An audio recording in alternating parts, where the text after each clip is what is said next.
शांति। दुनिया भर में लोग भगवान को याद करते हैं और पूछते हैं कि वो इस पतित दुनिया को पावन कैसे बनाएगा। आज 7 मार्च 2026 की मुरली में बाबा हमें इस पूरे प्रोसेस का लॉजिक समझाते हैं। बाबा कहते हैं, परम पिता परमात्मा ब्रह्मा द्वारा स्थापना कराते हैं तो ज़रूर ब्रह्मा में प्रवेश करना पड़े, और कोई उपाय है नहीं। सोचिए, जब सुप्रीम सोल का अपना कोई फिजिकल शरीर ही नहीं है तो वो ज्ञान कैसे देगा? तुम बच्चे ही जानते हो, उनको अपना शरीर है नहीं। वो आसमान से कोई आकाशवाणी नहीं करता, प्रेरणा आदि की बात नहीं। बाप ब्रह्मा द्वारा सब समझा देते हैं। भगवान एक प्रैक्टिकल टीचर है। जैसे एक नया सॉफ्टवेयर चलाने के लिए फिजिकल हार्डवेयर कंप्यूटर चाहिए, वैसे ही निराकार भगवान को अपना ज्ञान देने के लिए प्रजापिता ब्रह्मा का फिजिकल रथ चैरियट चाहिए होता है। क्या आपने उस रथ यात्रा को पहचाना है? लोग मंदिरों में माला जपते हैं, लेकिन क्या आप जानते हैं कि ब्रह्मांड में 2 सबसे बड़ी मालाएं कौन सी हैं? पहली है रुद्रमाला और दूसरी है विष्णुमाला। बाबा इन दोनों का अंतर क्लियर करते हैं। विष्णु की माला तो कहेंगे चैतन्य जीव आत्माओं की माला।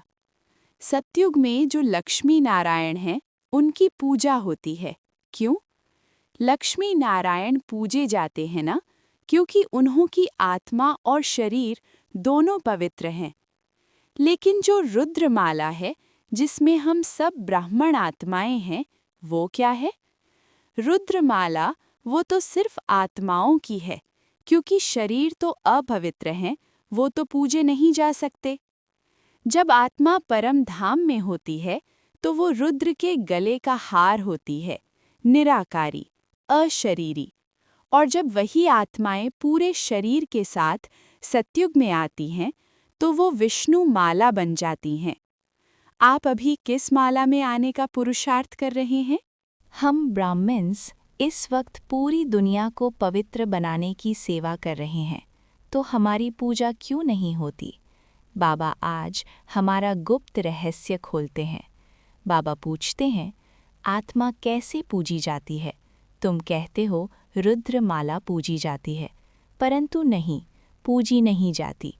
पूजा हमेशा उसकी होती है जो 100% प्योर हो, जिसका शरीर और आत्मा दोनों पवित्र हों। हम इस वक्त ज्ञान ले रहे हैं, हमारी आत्मा प्योर हो रही है, लेकिन हमारा फिजिकल शरीर अभी भी इस कलयुग का यानी आयन एज का है। तुम नहीं, क्योंकि तुम्हारे शरीर पतित हैं। आत्मा पवित्र है, परंतु वह पूजी नहीं जा सकती है, सिमरी जा सकती है। इसलिए हमारा सिमरन होता है। ये हैं ब्राह्मण जो भारत की सेवा करते हैं, उनको याद करते हैं।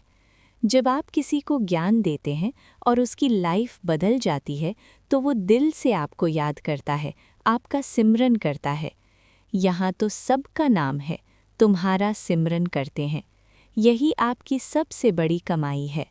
दुनिया में लोग पाप धोने के लिए नदियों में नहाने जाते हैं, पर फिजिकल पानी आत्मा को साफ कैसे कर सकता है? असली नदियाँ पानी की नहीं, ज्ञान की होती हैं। बाबा इस रूहानी ज्योग्राफी को समझाते हैं। कौन कौन ज्ञान गंगाएं थी? वो तो हैं ज्ञान सागर।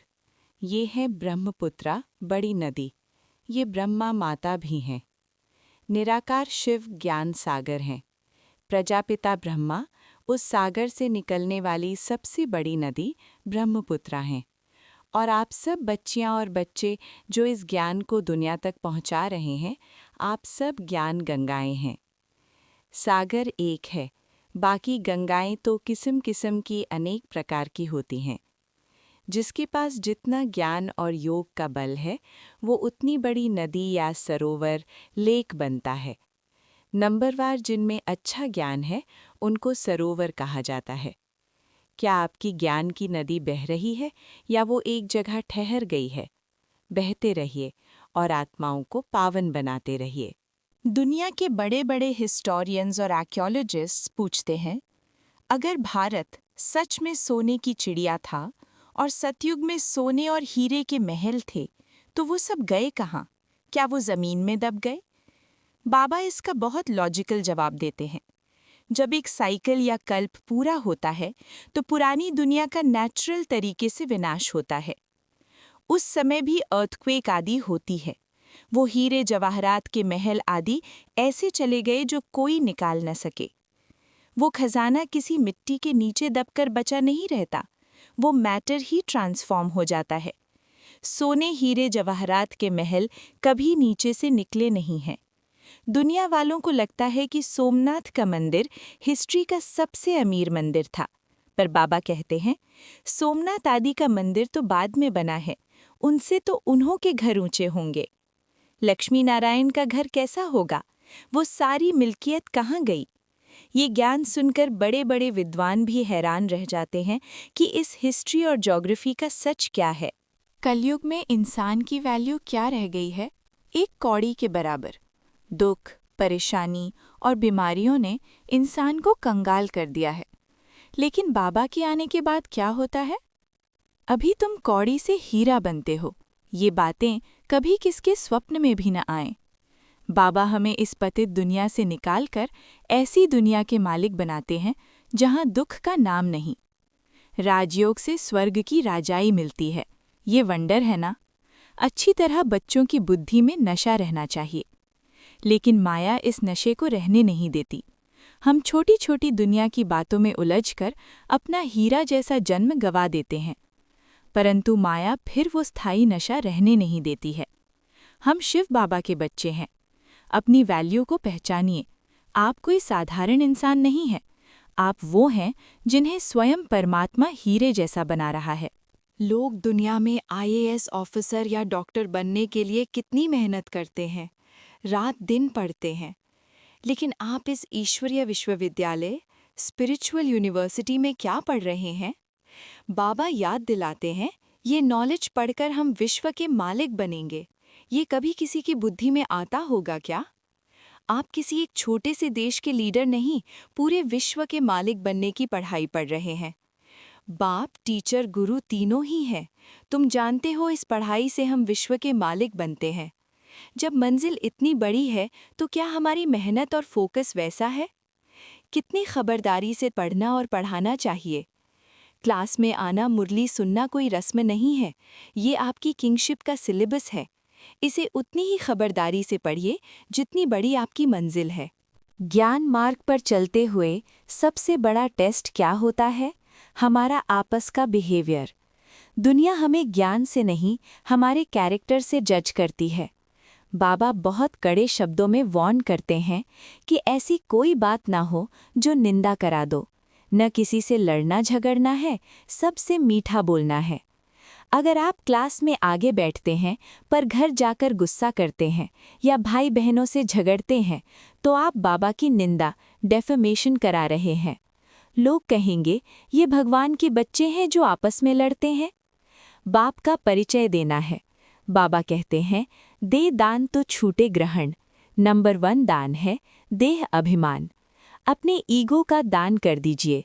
सच्चा ब्राह्मण वही है जिसके मुख से हमेशा फूल झरे और जिसका हर बोल सामने वाले को सुख दे। जिंदगी में परेशानी कहाँ से आती है? जब हम परिस्थितियों में उलझ जाते हैं और सोचते हैं ये क्यों हुआ। आज के वरदान में बाबा एक ऐसी सीट देते हैं जो आपको हर दुख से आज़ाद कर देगी। साक्षीपन की सीट। बाबा कहते हैं, इस ड्रामा में जो कुछ भी होता है उसमें कल्याण भरा हुआ है। क्यों, क्या का क्वेश्चन समझदार के अंदर उठ नहीं सकता। चाहे आपका फाइनेंशियल नुकसान हो या कोई आपसे बुरा बिहेव करे, एक साक्षी बनकर देखिए। नुकसान में भी कल्याण समाया हुआ है। बाप का साथ और हाथ है तो अकल्याण हो नहीं सकता। जब आप सिचुएशन से एक स्टेप पीछे हटकर यानी डिटैच होकर उसे एक नाटक की तरह देखते हैं, तो परेशानी शब्द आपकी डिक्शनरी से हमेशा के लिए डिलीट हो जाता है।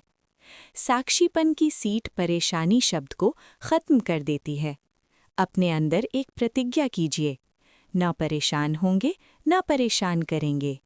अंत में बाबा हमें स्पिरिचुअल सक्सेस का सबसे बड़ा ताज पहनाते हैं। बेफिक्रा बादशाह। अव्यक्त इशारा है। निश्चय बुद्धि का अर्थ है बेफिक्रा बादशाह, वही बाप समान है। दुनिया के अमीर से अमीर इंसान के पास पैसा है, पर फिक्र भी उतनी ही है। विनाशी धन वाले जितना कमाते उतना समय प्रमाण फिक्र में रहते हैं। लेकिन आपको कैसा फेथ होना चाहिए? जिन्हें फेथ है कि हम ईश्वरीय खजानों के मालिक और परमात्मा बालक हैं, वो सदा ही स्वप्न में भी बेफिक्रा बादशाह हैं।